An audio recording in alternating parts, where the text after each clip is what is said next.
करीब साल भर से कोरोना से परेशान दुनिया के लिए अब कोरोना वायरस के नए स्ट्रेन ने नई मुश्किलें खड़ी कर दी हैं।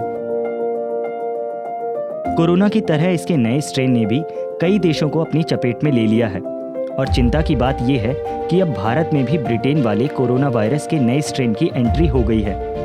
यहाँ ब्रिटेन से लौटने वाले 6 मरीज इस म्यूटेंट कोरोना वायरस से संक्रमित पाए गए हैं।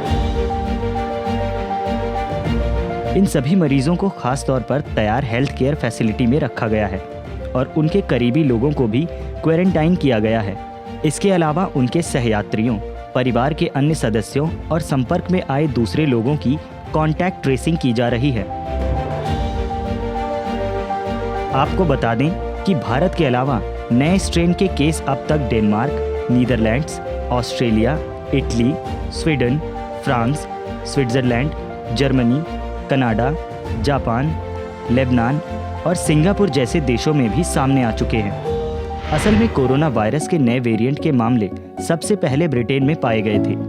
जानकारियों के मुताबिक कोरोना वायरस का नया स्ट्रेन यानी वायरस का एक नया प्रकार लंदन और दक्षिणी पूर्व इंग्लैंड में तेजी से फैला, जिसका पता सबसे पहले सितंबर में चला था और फिर दिसंबर में 2/3 मामलों में संक्रमण की वजह यही वेरिएंट पाया गया, जिसके बाद भारत समेत कई देशों ने एहतियातन कई कदम उठाए, जैसे फ्लाइट्स पर रोक लगा दी और पिछले दिनों में ब्रिटेन से आए लोगों की जांच भी शुरू कर दी और इसी के तहत कुछ लोगों में म्यूटेंट कोरोना वायरस का संक्रमण मिलने की पुष्टि हुई है। अब तक की जानकारियों के मुताबिक वायरस का यह प्रकार पहले वाले वायरस के मुकाबले 70% अधिक संक्रामक है। हालांकि अभी भी वायरस के ज्यादा गंभीर लक्षण को लेकर कुछ भी पुख्ता तौर पर नहीं कहा जा सकता। दरअसल वायरस हमेशा अपना रूप बदलते रहते हैं, यानी वो हमेशा म्यूटेट करते रहते हैं। म्यूटेशन यानी बदलाव का अर्थ है वायरस की आनुवांशिक श्रृंखला में परिवर्तन। क्योंकि SARS-CoV-2 सिंगल RNA वायरस है, तो इसमें म्यूटेशन का अर्थ कोरोना वायरस के RNA न्यूक्लियोटाइड के क्रम सीक्वेंस में बदलाव से है। वायरस के इस वर्जन का नाम वेरिएंट अंडर इन्वेस्टिगेशन 202012/01 और B117 लिनिएज दिया गया है।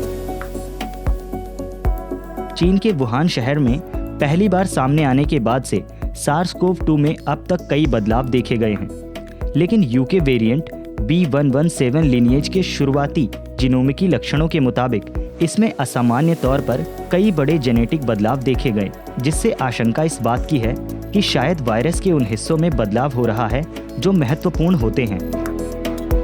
अभी तक के अध्ययन के मुताबिक COG UK यानी यूके कोविड-19 जीनोमिक्स कंसोर्शियम ने कोरोना के भीतर 17 बदलावों का पता लगाया है और अधिकतर बदलाव कोरोना के स्पाइक प्रोटीन में हुए हैं, जिसकी मदद से वायरस मानव कोशिकाओं पर चिपककर शरीर के भीतर अपनी संख्या बढ़ाता है।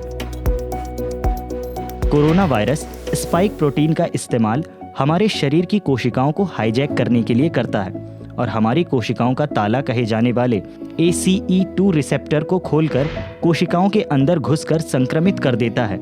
इसीलिए ये बदलाव बेहद खतरनाक हो सकते हैं, लेकिन अभी भी बहुत कुछ अज्ञात है, जिसके बिना किसी नतीजे पर नहीं पहुंचा जा सकता। कोरोना के इस नए वेरिएंट ने कोरोना वैक्सीनेशन को लेकर भी अब कई सवाल खड़े कर दिए हैं। हालांकि विशेषज्ञों और वैक्सीन निर्माताओं का मानना है कि वैक्सीन नए वेरिएंट पर भी कारगर होगी। बहरहाल हम भी यही उम्मीद करते हैं कि नए वेरिएंट को खत्म करने के लिए भी हमारे वैज्ञानिक और डॉक्टर्स जल्द ही कोई उपाय ढूंढ निकालेंगे। लेकिन अपनी जिम्मेदारी निभाते हुए हमें भी खुद को सुरक्षित रखना होगा और मास्क पहनना या हाथ धोने जैसे सभी नियमों का पालन करना होगा।